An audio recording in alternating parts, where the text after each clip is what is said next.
आताचा माहोल असा आहे की नुसतं जय म्हटलं की जय जयकार झाला असं मुळीच समजू नका बरं श्रोते हो. कारण या जय जयकाराच्या पाठीमागे सुद्धा फार मोठी भावना आहे. काय असतं की एका व्यक्तीने केलेला जय जयकार आणि सर्वांनी मिळून केलेला जय जयकार याच्यामध्ये निश्चितच प्रभाव पडतो. आणि असं जिथं असतं ना तिथं भगवंत आपोआपच चालून येतो.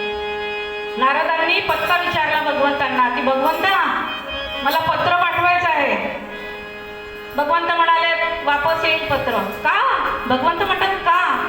अरे नारदा, नाहं वसामि वैकुंठे नाहं योगिनां हृदये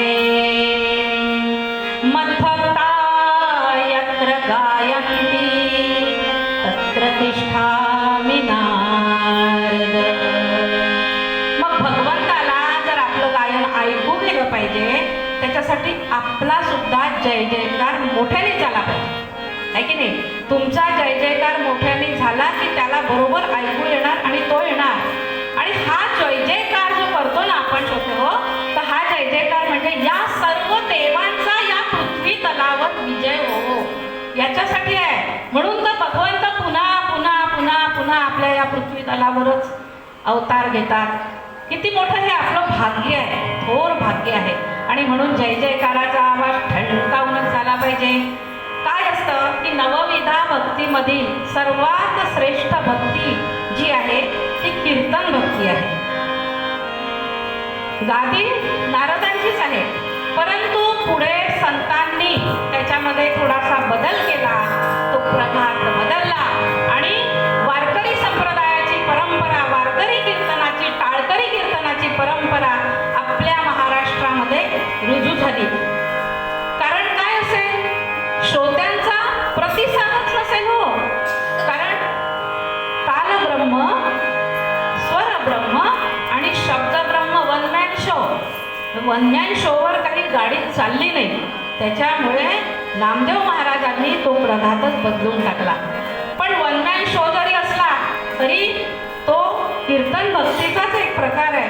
नारदीय कीर्तन ज्याला म्हणतात, मी जे आज तुमच्यासमोर करत आहे ते नारदीय कीर्तन आहे. आपण टाळकरी कीर्तन खूप ऐकतो, पण नारदीय कीर्तनाची आपल्या इकडे फार कमी परंपरा आहे.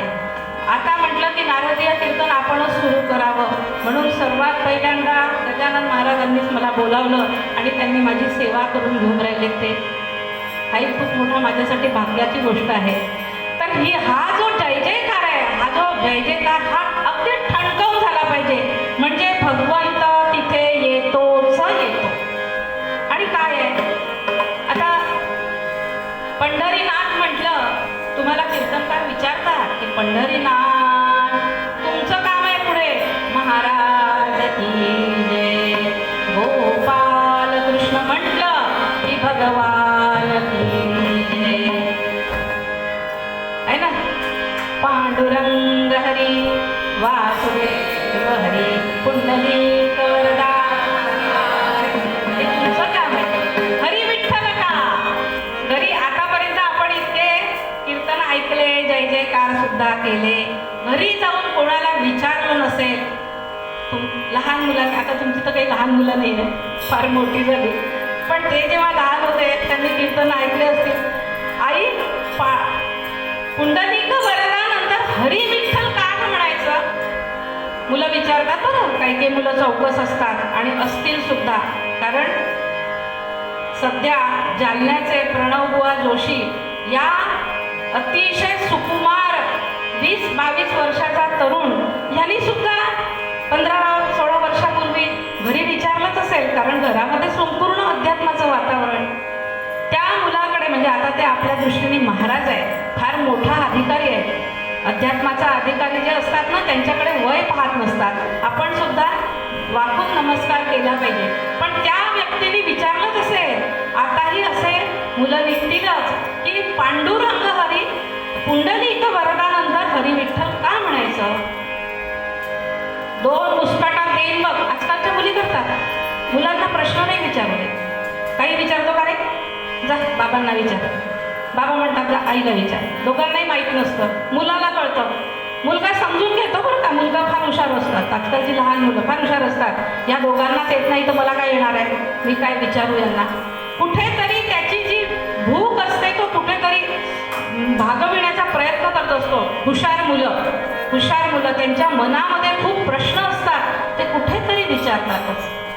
मग पुंडलिक वरदानंतर हरिविठ्ठला का तुम्हाला समजा तुमच्या नातवंडांनी विचारलं तर त्यांना सांगा, पुंडलिक नावाचा पांडुरंगाचा भक्त होता, त्याला वर म्हणजे आशीर्वाद आणि दा म्हणजे देणारा असा कोण, असं कीर्तनकार तुम्हाला विचारतात तेव्हा तुम्ही काय उत्तर देणार?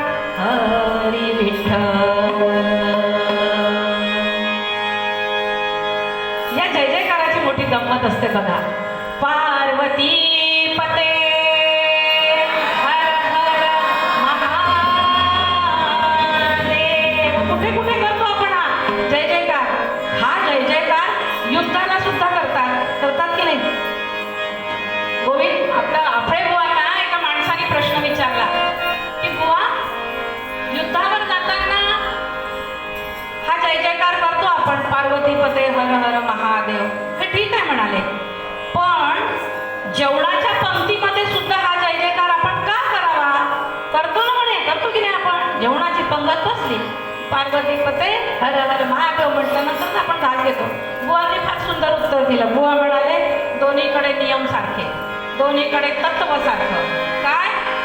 जय जयकार झाला की समोरच्यावर तुटून पडायचं, एक घास सुद्धा शिल्लक ठेवायचा नाही, एक सैनिक सुद्धा शिल्लक ठेवायचा नाही. पंढरीनाथ महाराज की. श्रोते, तुम्ही महेशाची या मूर्ती माऊलींनी म्हटलेलं आहे, त्याच्यामुळे तुमच्यामध्ये खूप कोणी कलाकार आहे, कोणी गायक आहे, कोणी लेक्चरर आहे. आत्ताच माझी मैत्रीण लेक्चरर येऊन बसली. मोठे मोठे अधिकारी आहे, बुद्धीचे अधिकारी आहे, बुद्धी संपन्न लोक तुम्ही आहात. आणि तुमच्यामध्ये गंगेचं पाणी जसं आपण उभं राहून गंगेलाच अर्घ्य करतो, तसं मी तुमच्यामध्ये उभी राहून अल्प बुद्धिमती, अल्पहीन मी बुद्धिमती सलगीच करीते. त्याच्यामुळे तुम्ही सगळेजण माझं कीर्तन अतिशय शांतपणे ऐकाल आणि शांतपणे ऐकाल. भगवंत खाली अवतरणार. निरूपणाच्या अभंगाला मी सुरुवात करते.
सात्विक वृत्ती आहेत त्याच सात्विक वृत्तींचा जय जयकार होणार. राक्षसी वृत्तींचा कधी जय जयकार होत नाही. राक्षसी वृत्तींचा कधी कौतुकही होत नाही. मग किती तुम्ही आंदोलन करा, किती उपोषण करा, तुमच्या मागण्या मान्य होतच नाही. शांततेने घेतलं तर कुठे मागण्या मान्य होतील? आंदोलन, उपोषण, जाळपोळ आपण बघितलंय पुराण कालापासून. राक्षसांचा काय झाला आहे? सर्वनाशच झाला आहे.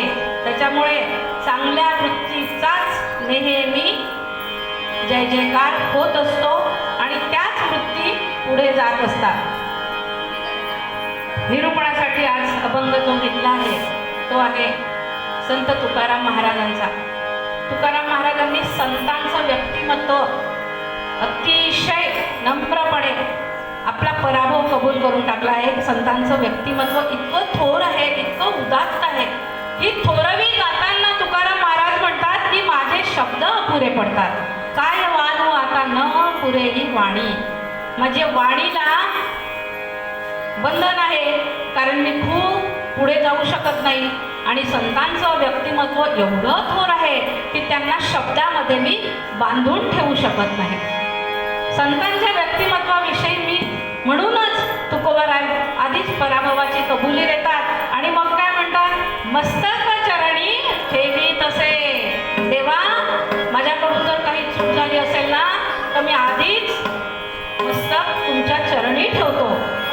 संतांच्या व्यक्तिमत्वाविषयी, संतांच्या गोडवे गाण्याविषयी माझ्याकडून काहीही चूक होऊ शकते. किती नम्र भाव तुकाराम महाराजांचा. आज आपण ज्यांना मानतो तुकाराम महाराज ते संतांविषयी याचं कारणच असं होते हो. ज्ञानदेवे रचिला पाया तुका झालासे कळस. माऊलींसारखे थोर अधिकारी म्हणून तुकाराम महाराज पहिलेच आपल्या पराभवाची कबुली देतात. पुढे म्हणतात मस्तक चरणी ठेवी तसे. पुढे काय म्हणतात? थोरी व सांडिली आपुली परिसे नेणेसी वो कैसे लोखंडासी. लोखंडाला सोनं करणारं काय असतं? लोखंडाचं सोनं कशाने होतं? परिसाने. या परिसाने सुद्धा ज्यांच्या पुढे माघार घ्यावी असे संत कोण आहेत? नामदेव महाराज. ज्यांनी तुकोबारायांना अभंग रचना रचण्यास, तुकोबारायांनी अभंग रचना रचण्यामध्ये सुरुवात नामदेवांपासून केली आहे. नामदेवे केले स्वप्न माझी जागे स्वये पांडुरंगे येवो मिया. सांगितले काम करावे कवित्व वाऊगे निमित्त बोलो नये. प्रमाणाची संख्या सांगे शतकोटी उरले ते शेवटी तुका लावी. साक्षात पांडुरंग नामदेव महाराजांना घेऊन गेले तुकोबारायांच्या स्वप्नामध्ये आणि सांगितलं नामदेवाची इच्छा आहे शतकोटी अभंग रचण्याची तू सुरुवात करावी. आणि तेव्हापासून तुकोबारायांनी अभंग रचण्याची सुरुवात केलेली आहे. श्रोते हो, अशा या नामदेव महाराजांच्या जीवनामधला अतिशय बोलका प्रसंग. नामदेव महाराज नेहमी तोंड आवाजलेलं 18 विश्व दारिद्र्य. त्यांच्या शेजारी भागवत नावाचा एक ब्राह्मण राहत होता. तो पण परिस्थितीने गरीबच होता. परंतु काय कोणास ठाऊक त्याची साधना कशी काय फळाला आली. रुक्मिणी मातेच्या आशीर्वादानं त्याला एक परीस मिळाला आणि परीस मिळाल्यानंतर बायको त्याची वा वा काय करून काय नको सगळ्या घराचं त्यांनी सोनं करून टाकलं. जे जे लोखंडाचं दिसे त्याला त्याला स्पर्श केला आणि सोनं केलं. रोज बाजारात जाऊन विकायचा, भरपूर सामान आणायचा, मस्त खायचं, खाणं भरपूर रोज रोज. आणि तब्येत छान झाली तिची. आणि ती होती राजाईची मैत्रीण. राजाई म्हणजे नामदेव महाराजांच्या पत्नी. त्यांची मैत्रीण होती ती. एक दिवस चंद्रभागेवर दोघींची भेट झाली आणि तिनं राजाईनं म्हटलं की का गं तुझी तब्येत किती छान झाली. झालं आता मैत्रीण होती त्याच्यामुळे मैत्री म्हटली की कुठेतरी आपली एक भावना आडवी येते. तिने सांगून दिलं की अगं असं असं झालेलं आहे आणि माझ्याकडे तो पोलीस मला मिळाला, मग मी रोज बाजारात जाते, त्याचं सोनं करते, मस्त मुलांसाठी कपडे आणते, मस्त खायला आणते, मस्त स्वयंपाक करते. वा वा वा.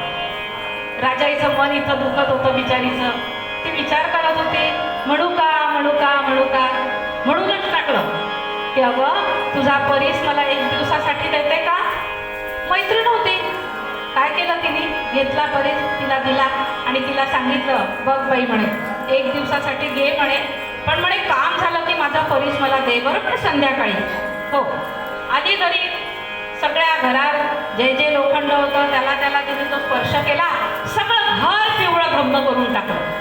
थोडासा परीस, थोडंसं सोनं बाजारात गेली, विकून आली, त्याचा भरपूर अन्नधान्य आणलं आणि घरामध्ये विचार करा की त्या दिवशी नामदेवांच्या घरी काय शिजलं असेल. अन्नाचा घमघमाट सुटला. नामदेव महाराज आले. आता त्यांना काय तो घमघमाट आणि काय ते, कुठे कोण होते ते अध्यात्माचे अधिकारी, कशात लक्ष नव्हतं, पण तो जो गंध होता तो त्यांना वेगळाच यायला लागला. आल्याबरोबर आता राजाईला असं वाटलं की पती नवरा आहे, कधीतरी माझं कौतुक करेल, म्हणून मस्त अगदी त्यांच्या पुढे उभी राहिली आणि हसायला लागली. नामदेव महाराज म्हणतात, काय झाले, हा गंध कशाचा येतोय. अहो 2 घास खाऊन घ्या, जरा पोटात पडू द्या, मग मी तुम्हाला सांगते काय झालं ते. पण महाराज होते ते कशाचे 2 घास खाणार आहे, पोटात पडू देणार आहे. नाही नाही नाही राजाई, मला कळलंच पाहिजे, हा वास मला वेगळा येतो आहे. झालं. राजाईने बिचारीने सगळी हकीकत सांगितली आणि कमरेमध्ये बांधलेला तो परीस त्यांना देऊन दिला. महाराज म्हणतात, अगं राजाई, जन्म जन्म साधना करावी लागते ग हा मोहाचा क्षण टाळण्यासाठी, आणि एका झटक्यात तू मला हा परीस देऊन दिला. तो परीस, त्या परीसाकडे पाहता म्हणतात की भगवंता, काय रे तुझी परीक्षा घेण्याची ही शैली. तुला परीस हवा की परीसाचा निर्माता हवा, हेच तुला विचारायचं आहे ना मला. परीस घेतला, चंद्रभागेकडे भिरकावून दिला, गेला तो चंद्रभागेच्या पाण्यामध्ये. आणि इकडे भागवताला कळलं, भागवताने बायकोला म्हटलं परीस कुठे आहे. लगे गेली. आल्यावर कळलं इथे सगळी रडापड चाललेली होती. काय झालं काय झालं काय झालं. आजूबाजूचे लोक जमा झाले होते, कारण फुकटात तमाशा पाहायला सगळ्यांना आवडते. तिथे त्याच्यात आजकाल कोणी मध्ये पडत नाही हो, बाहेरूनच बघतात. त्याच्यामुळे गर्दी खूप झाली होती. आणि भागवत आला, मोठ्या मोठ्याने ओरडायला लागला, काय काय अर्वाच्य बोलायला लागला. परंतु नामदेव महाराज होते ते अतिशय शांत, धीर, गंभीर, बस बोलायचे हेच नव्हते, बोलतच नव्हते. ऐकून घेतलं शांतपणे, त्याचा हात पकडला आणि त्याला चंद्रभागेकडे घेऊन गेला. चंद्रभागेच्या पाण्यामध्ये हात घातला, श्रोते हो, दगड काढले बाहेर आणि म्हणाला, घे, तुला उचल कोणता दगड हवा तो. महाराज माझी थट्टा करता का. अरे घे, परीस हवा ना तुला, घे. एक दगड उचलला, लोखंडाला लावला आणि श्रोते हो, काय आश्चर्य, त्या लोखंडाचं सोनं झालं. पुंडलिक वरदे हरी विठ्ठल श्री ज्ञानदेव. मधून मधून हा गजर करावा लागतो, म्हणजे चालना मिळते आपल्याला. एक दगड घेतला, काय म्हणजे काय गंमत करता का. पुन्हा दुसरा दगड घेतला, पुन्हा लोखंडाला लावला, पुन्हा त्याचं सोनं झालं. आणि भागवताला नामदेवांचा अधिकार कळला, भागवताला नामदेवांचं श्रेष्ठत्व कळलं. भागवत नामदेव महाराजांच्या पायी लोटांगण घालू लागला. संतत्वाचं मर्म काय असतं हे त्या भागवताला कळलं. अरे ज्याच्या हातानं दगडाचा परीस होतो, थोरी व सांडेली आपुली पैसे, हातानं ज्याच्या हाताच्या स्पर्शानं दगडाचा परीस होतो, त्या संतांना परीसाची उपमा तरी काय द्यावी. म्हणून तुकोबाराय म्हणतात, थोरी व सांडेली आपुली परीसे, नेणे सिवो कैसे लोखंडासे. माऊलींनी सुद्धा काय सांगितलं, माऊली उपमा देताना काय बोलले आहेत माऊली? माऊली आणि तुकोबाराय यांनी जे सांगितलं तो त्यांचा भावार्थ एकच आहे. चंद्रमे जे अलांछन मार्तंड जे तापहीन ते सर्वांनी सदा सज्जन सोय रे हो. संत हे अनुपमेय आहे सांगताना माऊली चंद्राची उपमा देतात. पण चंद्र कोणता? अलांछन कलंक रहित चंद्र आहेत संत. मार्तंड जे तापहीन, तापहीन सूर्य आहे. सूर्याची उपमा कोणी देणार का? परंतु माऊलींनी दिली. पण कोणत्या सूर्याची दिली? तापहीन. मार्तंड जे तापहीन ते सर्वाही सदा सज्जन. केव्हाही पहा संत सज्जनच असतात. आजपर्यंत आपल्या कानावर आलं का एखादा संत उपोषणाला बसला आहे, माझ्या मागण्या पूर्ण झाल्या पाहिजे, आंदोलन केलं आहे, मोर्चा केला आहे? संतांचा मोर्चा कधी पाहिला का आपण? नाही ना. संतांच्या काय पाहिल्या? वारी पाहिली, दिंडी पाहिली आहे ना. आणि ह्या पंढरपूरला जाणाऱ्याच पाहिल्या. हा काही मुंबईला, कुठे नागपूरला, कुठे सागर बंगल्यावर नाही पाहिल्या. तर असे असतात संत. संत हेच भूमीवर चालते बोलते परमेश्वर. वैराग्याचे सागर दाते मोक्षपदाचे सद्गुरुनाथ महाराज की जय. तुकोबारायांनी सुद्धा म्हटलेलं आहे.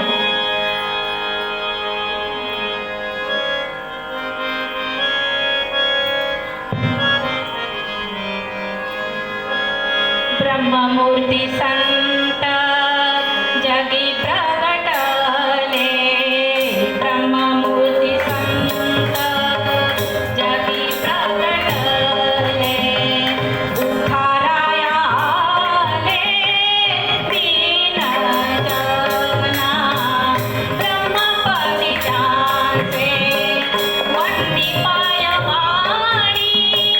ब्रह्मपदी त्यांचे वंदी पायवाणी. नाम घेवदनी दोष जाती. अखंडित नामा त्याचा वास पाहे. अखंडित नामा त्याचा वास पाहे. निशिती निध्याये सत्संगती. ब्रह्ममूर्ती संत जगी अवतरले.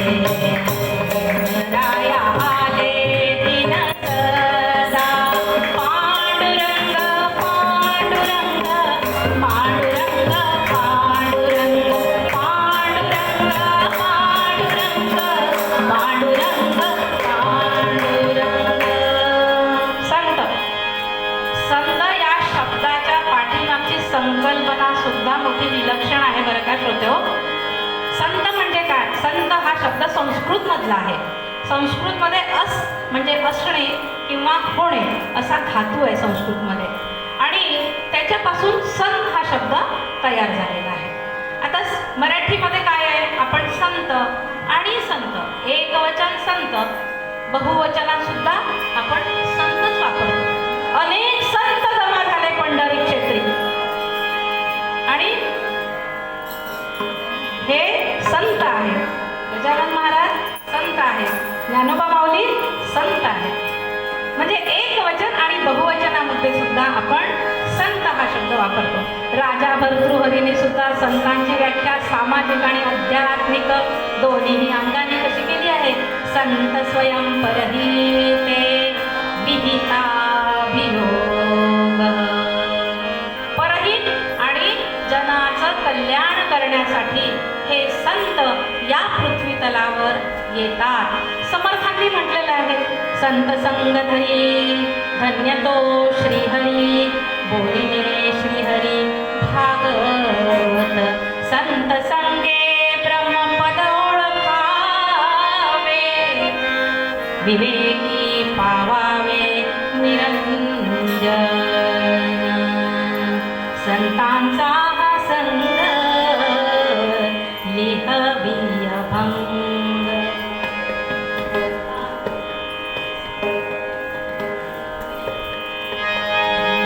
संतांचा हा संग लिहवी अभंग संतांचा हा संग लिहवी अभंग स्वये पांडुरंग भजनात धंग स्वये पांडुरंग भजनात धंग संतांचा हा संग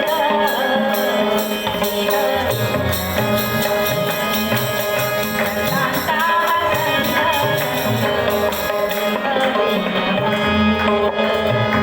किती गात मन मन ऐकती हे गान किती गात मन मन ऐकती हे गान उकलोनी ज्ञान उकलोनी ज्ञान देई बोल संतांचा हा संग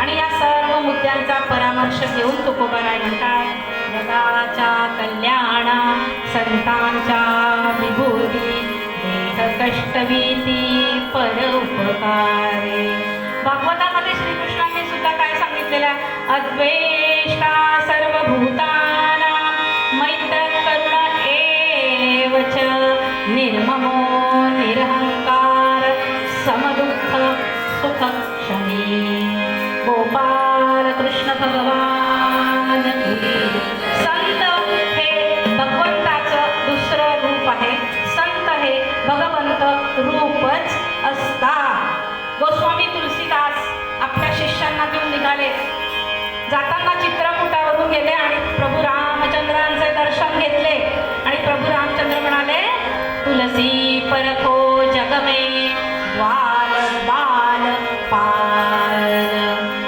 आता गोस्वामी तुलसीदास ना म्हणाले की अरे एखादा संत हृदयाचा जर कोणी व्यक्ती भेटला तर तू मला येऊन सांग बरं का तुलसी तेव्हा गोस्वामीजी काशीतून जात होते आणि काशीमध्ये संत कबीरांचं वास्तव्य होतं संत कबीर त्या दिवशी रात्री गायींसाठी चारा आणायला विसरून गेले आता कबीरजी महाराज जे होते ना गायींचे परमभक्त होते खूप गायी होत्या त्यांच्याकडे चारा आणायला विसरले त्याच्यामुळे त्यांचं मन रडायला लागलं की अरे मी गायींसाठी चारा आणला नाही माझ्या गायी उद्या उपाशी राहतील आता काय करू रात्र खूप झाली होती आणि म्हणून आपल्या मुलाला त्यांनी सांगितलं बेटा कमाल गाय के लिए घास का प्रबंध करना मैं तो भूल गया मुलगा अतिशय प्रामाणिक कारण तो कबीरांचा मुलगा होता आजची मुलं थोडी होती हो आजच्या मुलांना म्हटलं सकाळी 4 वाजता आणि जाऊन घेऊन ये बरं तिकडची वस्तू नाही आणणार थोडा कंटाळा करते सात्विक आई वडिलांचे निश्चित करते परंतु फार कमी उठला सकाळी बाबा तुम्ही निश्चिंत राहा मी बरोबर करतो 4 वाजता उठला हातामध्ये विळा घेतला दोर घेतला आणि निघाला काशीतून बाहेर निघाला बाहेर सकाळची थंडगार हवा सुंदर गवत हिरवगार डोलत होतं आणि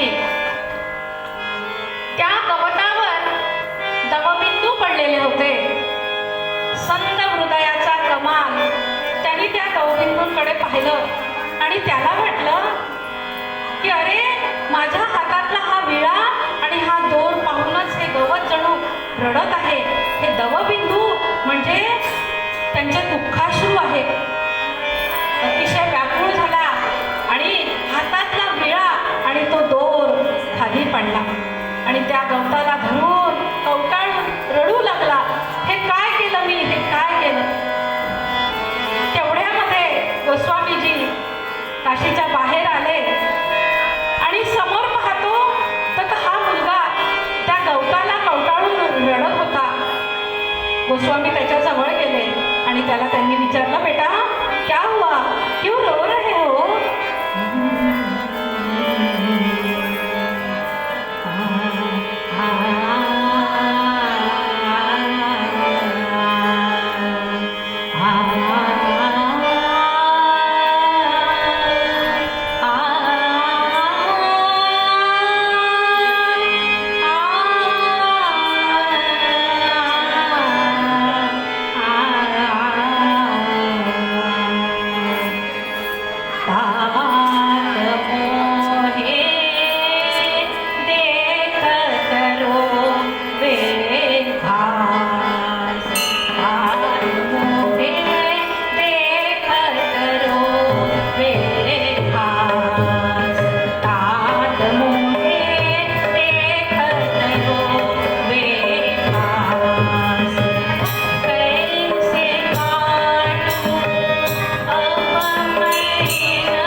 सृष्टीशी तादात्म्य ज्यांच्या अंतःकरणात होते ना श्रोते हो, त्यांचा जन्म हा जनतेच्या कल्याणासाठीच होतो.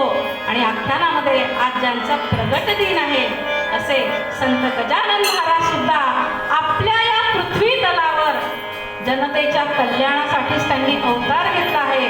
म्हणून संतांचं व्यक्तिमत्व काय गावं, म्हणून तुकोबाराय म्हणतात, काय वानू आता न पुरे ही वाणी, काय वानू आता न पुरे ही वाणी, काय वानू आता न पुरे ही वाणी. पंढरीनाथ महाराज की जय. कसं करायचं, रघुपती राघव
पवित्र करण्याचं, कुठल्याही प्रांताला देश सर्वोच्च शिखरावर नेऊन ठेवण्याचं आणि कुठल्याही देशाला जगाच्या नकाशात सर्वाधिक उच्च स्थान मिळवून देण्याचं सामर्थ्य जर कोणामध्ये असेल श्रोते हो, तर ते संतांमध्ये, हे सामर्थ्य संतांमध्ये आहे आणि हा इतिहास आहे.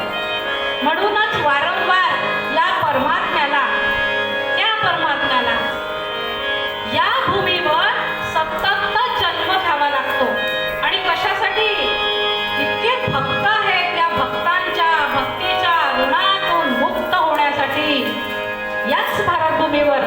परमात्मा जन्म घेतो. म्हणजे आपण किती थोर आहोत, किती भाग्यवान आहे. भाग्य आहे हे. संतांनी म्हटलं आहे, भाग्य तरी नोवे धनपुत्र दारा निकटवास बरा संतांचा. भाग्य काय आहे? धन, खूप धन आहे, नश्वर आहे, खूप मुलंबाळ आहे, उपयोग नाही. बायको आहे, सुंदर बायको आहे, काय फायदा आहे तुझ्यासाठी आहे ती बायको? नश्वर आहे या सगळ्या गोष्टी. परंतु संतांचा सहवास मात्र हा आपल्याला ईश्वराप्रत घेऊन जाणारा हा संतांचा सहवास आहे. आर्याणां पुण्यभूमिर्वै भारतं वर्षमुच्यते यत्र साक्षात् जन्मापि जन्मजग्राह वै हरिः. भारत, आपण कुठल्या देशात जन्माला आलो, किती भाग्यवान आहोत. भारत या शब्दाची संतांनी एवढी सुंदर व्याख्या केलेली आहे. भा म्हणजे तेज, भा म्हणजे ओज, भा म्हणजे प्रकाश, भा म्हणजे भक्ती, आणि रत म्हणजे रममाण होणे. जो ज्या देशातील लोक भक्तीच्या तेजामध्ये सतत रममाण असतात तो देश म्हणजे शोधे हो भारत. आणि म्हणून आपण किती भाग्यवान आहोत या भारतात जन्माला आलो. त्याही पेक्षा आपलं थोर भाग्य असं की आपण महाराष्ट्रामध्ये जन्माला आलो, कारण महाराष्ट्र ही संतांची भूमी आहे. आणि त्याच्याही पेक्षा आपल्या खामगाववासियांचं, बुलढाणावासियांचं सगळ्यात थोर भाग्य का? कारण आपण या माऊलीच्या चरणी जन्माला आलो आहे, म्हणून आपण भाग्यवान आहोत. म्हणून या भक्ताच्या भक्तीच्या ऋणातून मुक्त होण्यासाठी अक्षरशः त्याला आपल्याला खेचूनच आणावा लागतो. आणि आणला आहे श्रोते हो, तुम्हाला माहित आहे,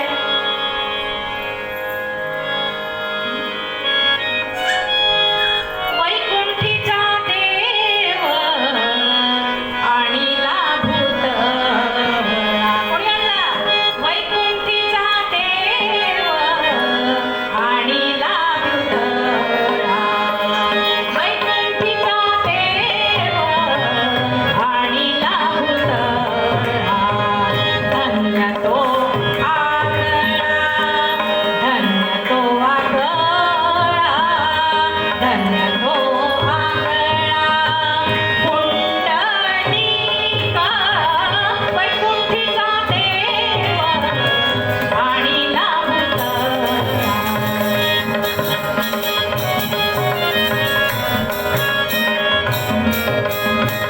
धारिष्ट्य धैर्याचा वरिष्ठ संतांचा, धारिष्ट्य धैर्याचा वरिष्ठ संतांचा, पवित्र पुण्याचा, पवित्र पुण्याचा, पवित्र पुण्याचा एक तीर्थ, पवित्र पुण्याचा एक तीर्थ. वैकुंठीचा देव आणिला भूतळा. वैकुंठीचा देव आणिला भूतळा. धन्य त्याची शक्ती, भक्तीची मूर्ती. धन्य त्याची शक्ती, भक्तीची मूर्ती. तुका म्हणे मूर्ती पायी डोळे. वैकुंठीचा देव आणिला भूतळा. वैकुंठीचा देव आणिला भूतळा. अहो, मुक्तीनं सुद्धा ज्याच्या पायाशी लोळण घ्यावं अशा अधिकाराच्या भक्तानं या अजन्मा परमात्म्याला आपल्या तालावर डोलायला लावलं, आपल्या तालावर नाचायला लावलं. नाचो कीर्तनाचे रंगी, ज्ञानदीप लावू जरी. काय केलं? भगवंत नाचले म्हणजे आपण काय त्यांचं काय नृत्य पाहायला? नाही हो, नामदेवा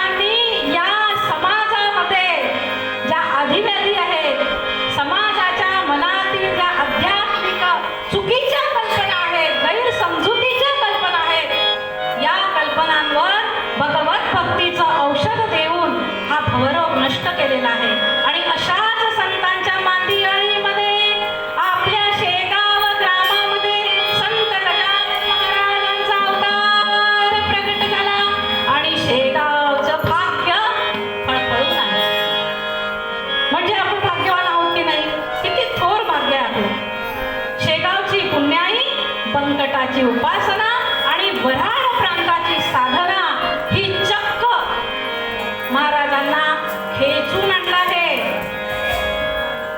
आणि सर्वांना माहित आहे, जरी आपण महाराजांच्या काळात नसलो तरी आपण गजानन विजय ग्रंथाचे वाचक आहोत. कितीतरी त्याचे पारायण होतो. ते कोणी लिहिलं? कोणी लिहिलं ते?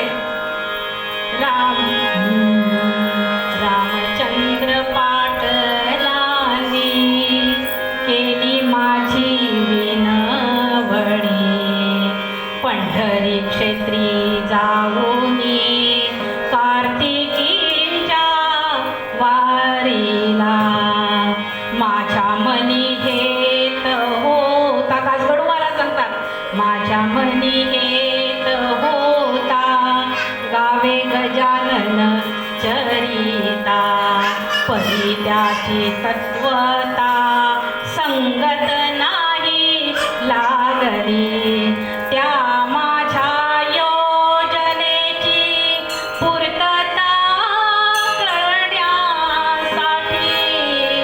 केली रामचंद्रांनी योजना या समर्थे. अहो, रामचंद्र पाटलांच्या विनंतीची संधी साधून दासगडू महाराजांनी उपलब्ध असलेल्या साधनानुसार जे जे सापडेल त्याच्यानुसार त्या ओव्या अत्यंत रसाळपणे या गजानन विजय नावाच्या ग्रंथामध्ये लिहिल्या आणि श्रोते हो आपल्यापर्यंत त्या येऊन पोहोचल्या. ही सुद्धा समर्थांनी केलेली योजनाच म्हणावी. पण काय असतं, कुठलाही संत म्हटला की त्याच्या विषयी, त्याच्या साधनेविषयी, ज्ञात अज्ञात घटनेविषयीचं एक आस्थेवाईक, त्या जाणून घेण्याचं एक आस्थेवाईक कुतूहल असतं. आणि त्यात जर एक आपली आराध्य देवता जर असेल तर मग तर त्या कुतूहलाला एक भरजरी किनार भेटते आणि साधक त्या किनारीवरून संतांच्या साधनेचं कुतूहल जाणण्याचा सतत प्रयत्न करीत असतो. गजानन महाराजांचं सुद्धा असंच झालं बरं का. शेगावामध्ये जेव्हा प्रगट झाले ना गजानन महाराज, तेव्हा भक्तांना त्यांच्या अलौकिकतेचा खूप अनुभव येत गेला आणि त्यामुळे महाराज शेगावकरांच्या गळ्यातला ताईतच बनले. घटना अशी होती,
कथनानुसार शेगावमधलं महाराजांचं चरित्र आपल्या सर्वांना उपलब्ध झालं आहे.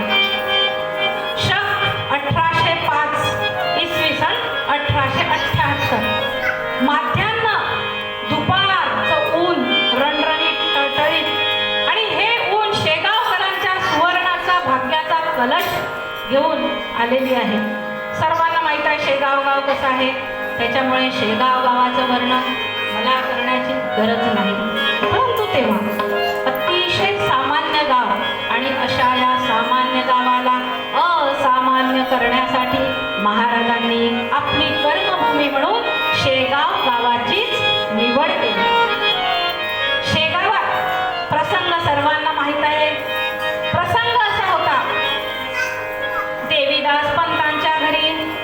जेवणाच्या पंक्तीच्या पंक्ती उठल्या बरं का. आता सारखं नाही फक्त बोलावलं की जाणार. तेव्हा असं नव्हतं बरं का. छोटं गाव होतं आणि छोटं गाव असल्यामुळे त्या गावामध्ये सगळे लोक जेवायला जायचे. कारण मन शुद्ध होती ना. सगळे बोलावलं नाही तरी निमंत्रण असायचं, कारण एकमेकांची मन जुळलेली होती. आता आपण विचार करतो जाऊ की नाही. तूच जा, मला कोणी बोलावलं. कुटुंबाला बोलावलं असेल तर मी येईल. मुलं म्हणतात आम्ही नाही, आम्हाला कोणी बोलावलं. भाव बदलला.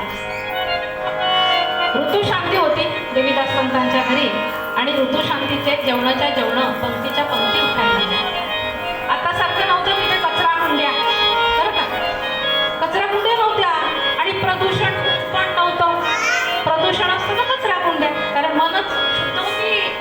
हवा शुद्ध, मन शुद्ध, माणसं विचारांनी शुद्ध, सद्विचारी. त्याच्यामुळे प्रदूषण नव्हतं. पत्रावळी समोर टाकलेल्या आणि स्वच्छता अभियानही नव्हतं. त्याच्यामुळे त्या पत्रावळी समोर टाकलेल्या होत्या ढिगच्या ढिग. आणि अशा वेळेस त्या रणरणत्या उन्हामध्ये एक अगदी शरीराने कृश असलेली कृशयष्टीचा एक इसम पाठ मोऱ्या आकृती दिसे असे शीत खात असताना दिसला. आता अशी जी परिस्थिती आहे ती काही आपल्याला नवीन नाही. आता नवीन आहे कारण आजकाल पत्रावळ्याच नसतात. छोटे हो, पत्रावळ्या नसतात. आजकाल प्रत्येक ठिकाणी बुफेट चालतो. बुफे असल्यामुळे पत्रावळ्या नाही आणि किती अन्न वाया घालवतात. तिथे फक्त भाताची शीतं दिसली आणि ती शीतं वेचून खाताना त्यांची जी पद्धती होती ती पद्धत सुद्धा अतिशय वेगळी होती. शुद्ध हो, त्यांची ती यौगिक दृष्टी, त्यांची ती पाठमोरी आकृती आणि ती बसण्याची जी पद्धत होती श्रोते हो, ती फार विलक्षण होती. आणि गावामधला एक व्यापारी बंकटलाल हे सर्व निहाळत होता. दुरून निहाळत होता. बंकटाला वाटत होतं हे काही वेगळं प्रकरण आहे. हे वेगळं प्रकरण आहे. हा सर्वसामान्य दिसणारा भिकारी नव्हे, हे काहीतरी वेगळं आहे. आणि म्हणून बंकटानं निर्भूल पाहत राहिला, एकटक पाहत राहिला आणि आपल्या मित्रांना म्हणाला की दामोदरा चल, ते काय करतायत. कारण अहो त्यांच्या चेहऱ्यावरचा जो भाव होता तो भाव सुद्धा अतिशय आत्मतृप्त भावाने, भूक भागवल्याचे भाव चेहऱ्यावर दिसत होते. योगी होते त्याच्यामुळे ते भाव त्यांच्या चेहऱ्यावर सतत दिसत होते. बंकट आणि दामोदर तिथं गेले.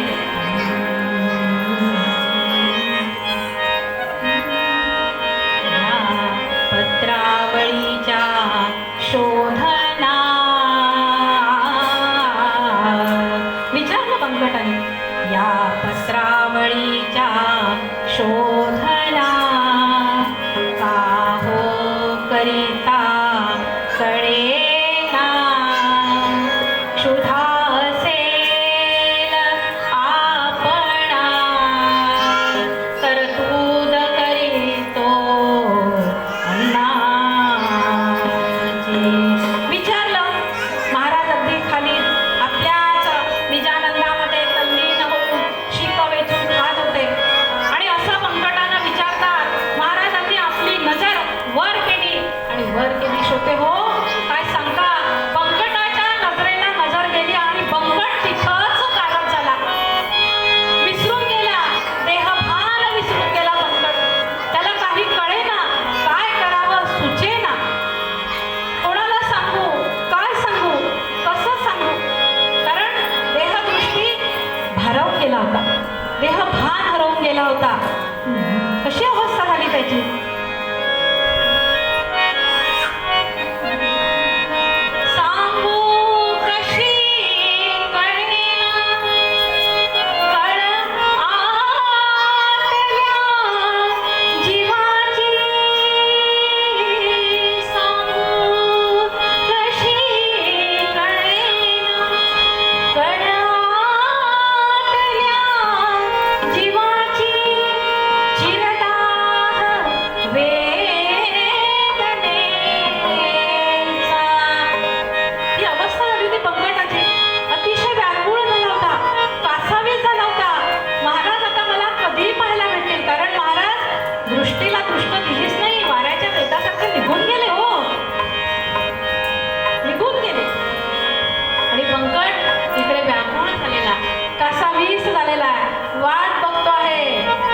बंकटाचा अष्टसात्विक भाव जागृत झाला होता.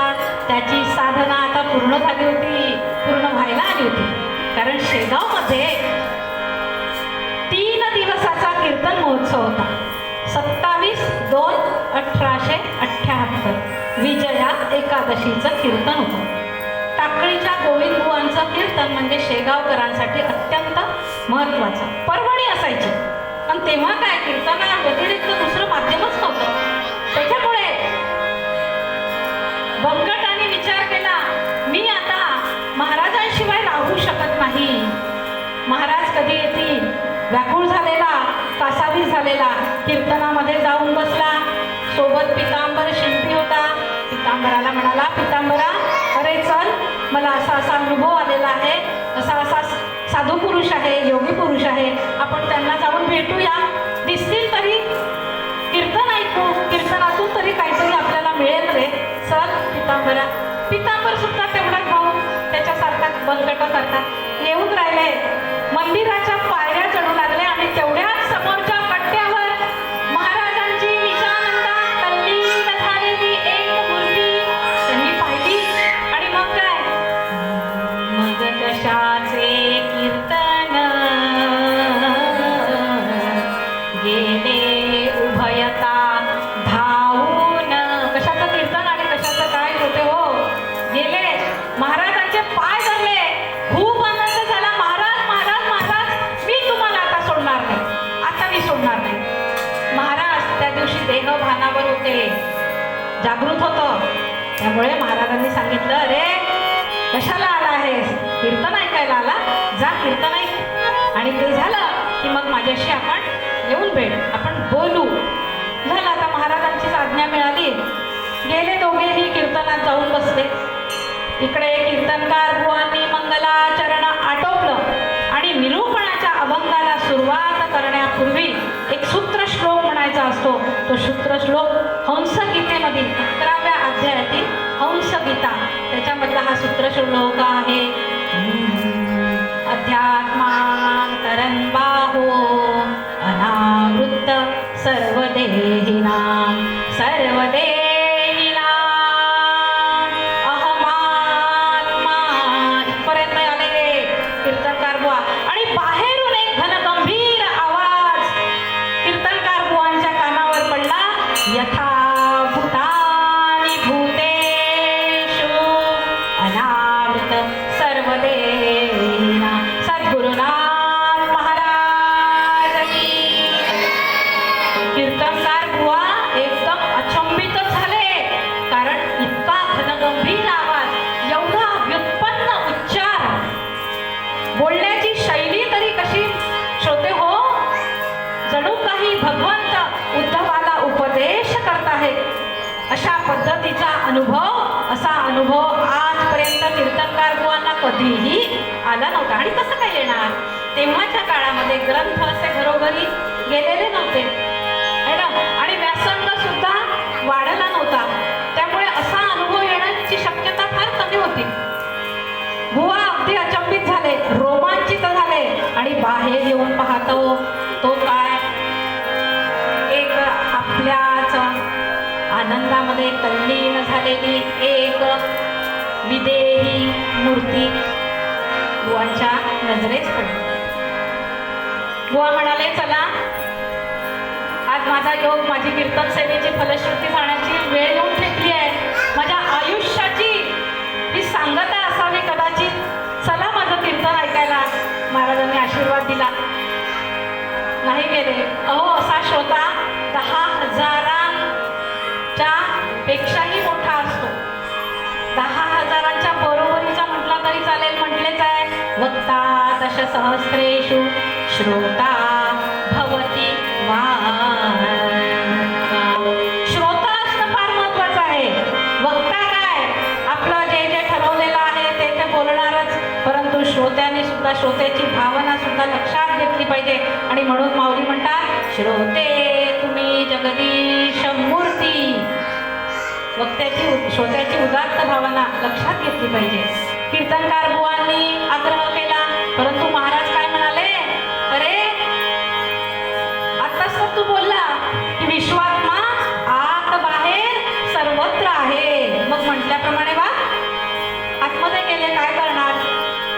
नाईलाज होता. गेले, गादीवर उभे राहिले. अंतर्बाह्य बुवा रोमांचित झालेले होते. आज माझ्या साधनेची फलश्रुती होणार होती.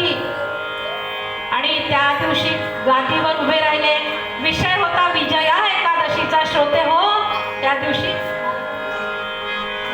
श्रोते हो, असं झालं की महाराजांचं सर्वात पहिलं आख्यान शेगावकरांसाठी, गजानन महाराजांवर सर्वात पहिलं आख्यान गोविंद बुवांनी गायलं. ते म्हणतात, काय म्हणतात पहा. शेगाव निवासियांसी काय बोले तो तदा, शेगाव निवासियांसी काय बोले तो तदा, शेगाव निवासियांसी काय बोले तो तदा. हे पूर्ण ब्रह्मची साचे, ब्रह्मची साचे, भांडार सर्व विद्येचे, भांडार सर्व विद्येचे, हे सारगणू योगाचे, सारगणू योगाचे, तो संत श्रेष्ठ नुरवीर, तो संत श्रेष्ठ नुरवीर, हाच तुमचा आपला शेगाव निवासियांसी काय बोले तो तदा, शेगाव निवासियांसी काय बोले तो तदा. पुंडलीक वरदे हरिविठ्ठल संत गजानन महाराज की. महापुरुषांची महती सर्वसामान्यांपर्यंत पोहोचवण्यासाठी कीर्तनासारखं दुसरं माध्यम नाही. आणि महापुरुषांच्या लोकोत्तर कार्याचा लौकिक सर्वांपर्यंत पोहोचवून त्यांना कार्यप्रवण करण्यासाठीच कीर्तन हेच माध्यम असतं. कीर्तन हेच प्रयोजन असतं.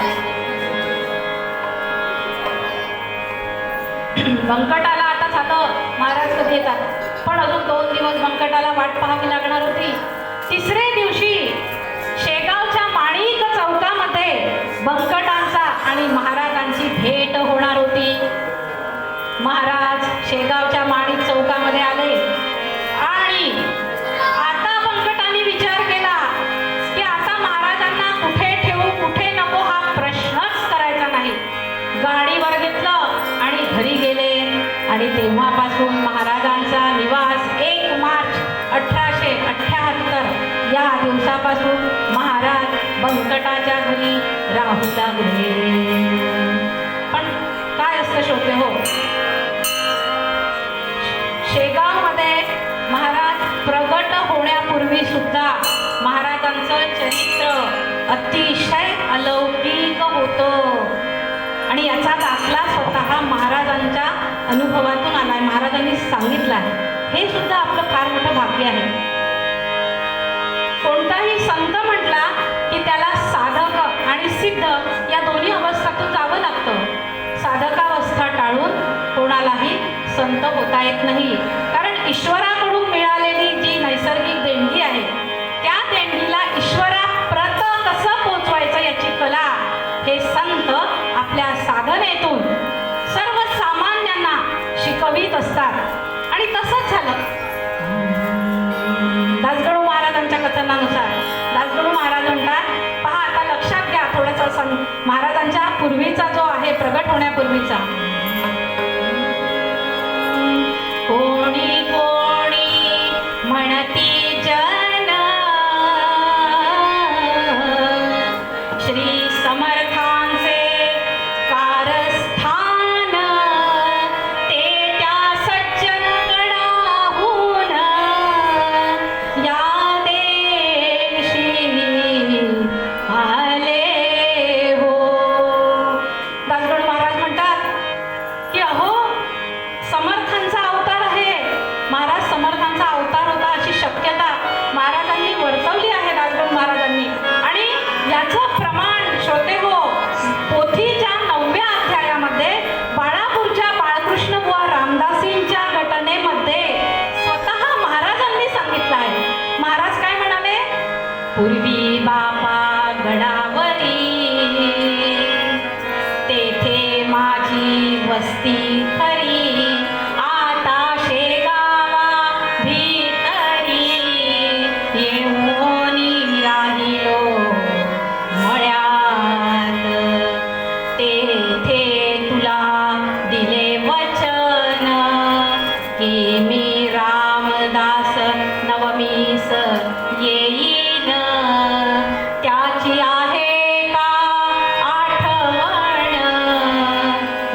अवतार घेतला ना, त्या अवतारावर महाराज म्हणाले, कोणत्याही कलेवरी योगी पुरुष प्रवेश करी, ऐसा प्रकाट भूमीवरी श्री गजाननांनी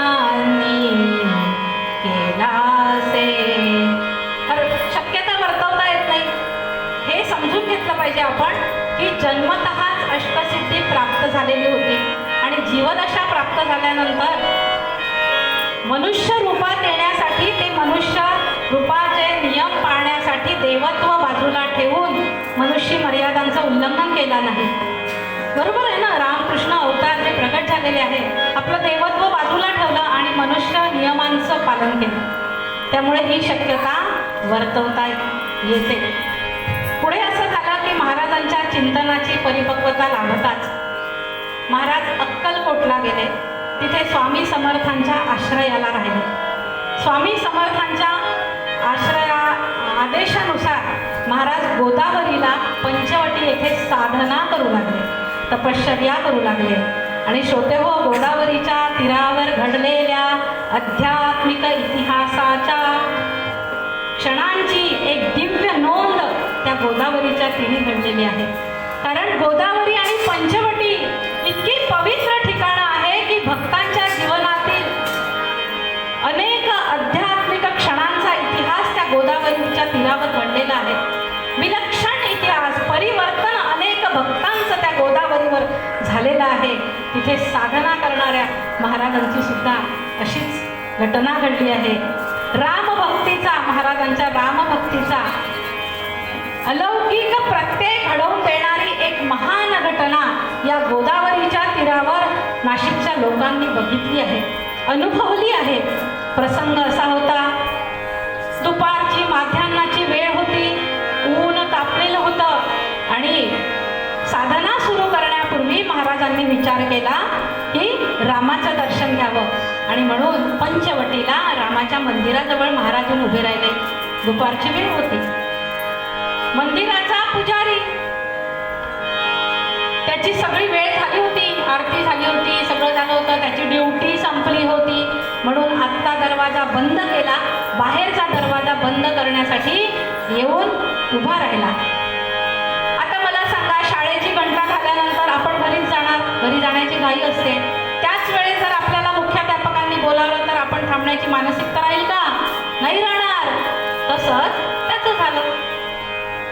दार बंद करता क्षणी एक 20-22 वर्षाची दिगंबर अवस्थेतील ही व्यक्ती येऊन उभी राहते. परंतु तेव्हा त्यांची मुद्दाम दखल घ्यावी असं त्यांच्यामध्ये काहीच नव्हतं हो, किंवा त्या पुजाऱ्याला तेवढी दृष्टी सुद्धा लाभली नव्हती. त्यामुळे त्यांनी लक्ष दिलं नाही. तो पोटभरून पुजारी होता, ड्युटी संपली, निघाला. कदाचित दृष्टादृष्ट झाली असेल, नजरानजर झाली असेल, परंतु त्याच्याकडे लक्ष द्यावं एवढं काही त्याला वाटलं नाही. त्यामुळे त्यांनी असा दरवाजा ओढायला घेतला आणि महाराजांनी दरवाजात पाय ठेवला. आणि दरवाजात पाय ठेवता श्रोते हो, काय चमत्कार घडला. चमत्कार असा घडला,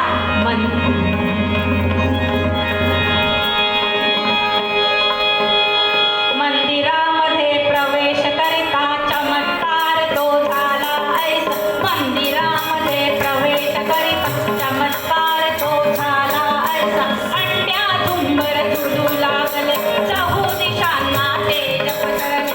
अंड्या झुंबर झुलू लागले, चहू दिशांना तेज पसरले. घणघण घंटा नाद झाला, नादाने त्या परिसर घडला. प्रेमी पाऊले टाकीत आले, वज्रासन ते खास लाविले. प्रेमी पाऊले टाकीत आले, वज्रासन ते खास लावले.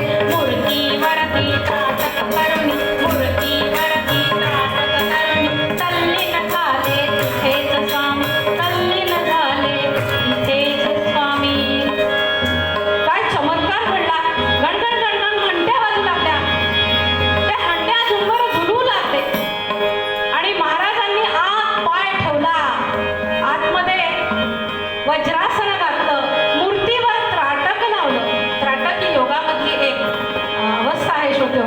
मूर्तीवर त्राटक लावलं आणि चमत्कार असा झाला की त्या रामाच्या पावलावरील त्या चरणांवरील ती जी फुलं होती ती फुलं बंद दरवाजातून महाराजांच्या मस्तकावर वर्षाव करू लागली. स्वागत केले निज भक्ताचे, स्वागत केले निज भक्ताचे, करुणी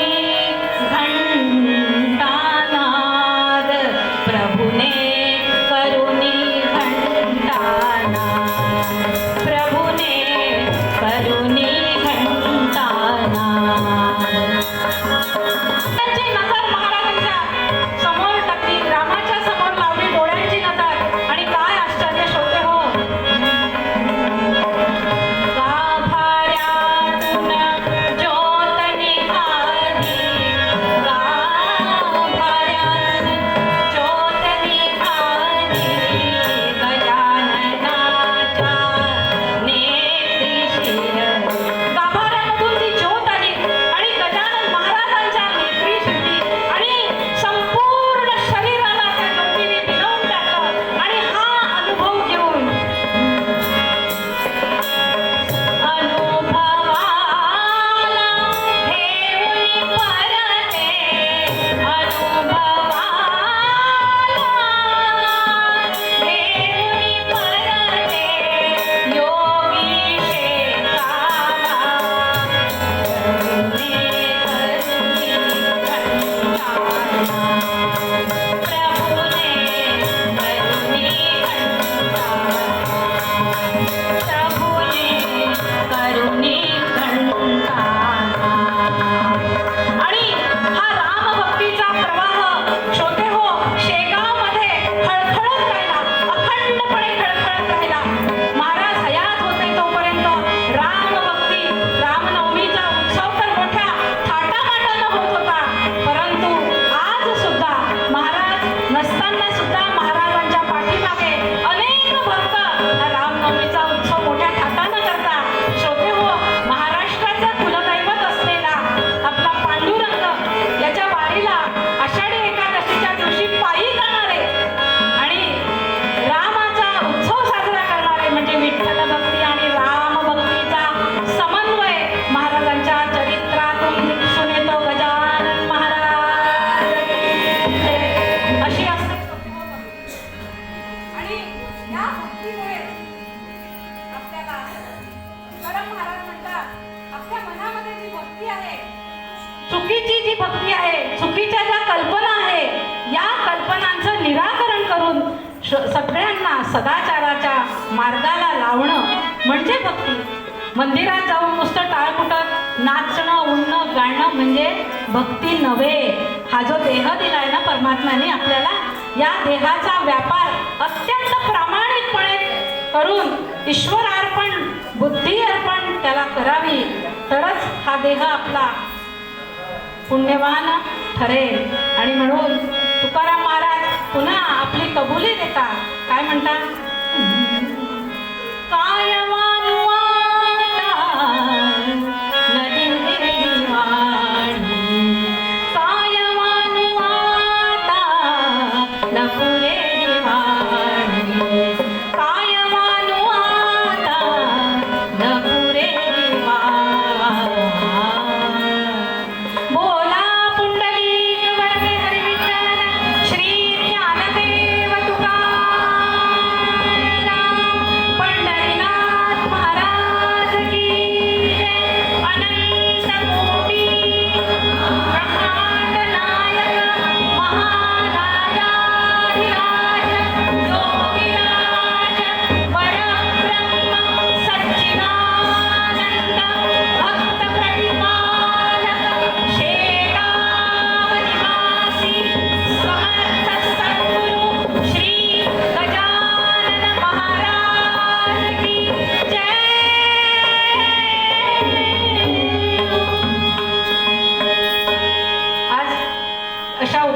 आयुष्यामध्ये मला कीर्तन सेवा करायला मिळाली, मी स्वतःला खूप भाग्यवान समजते.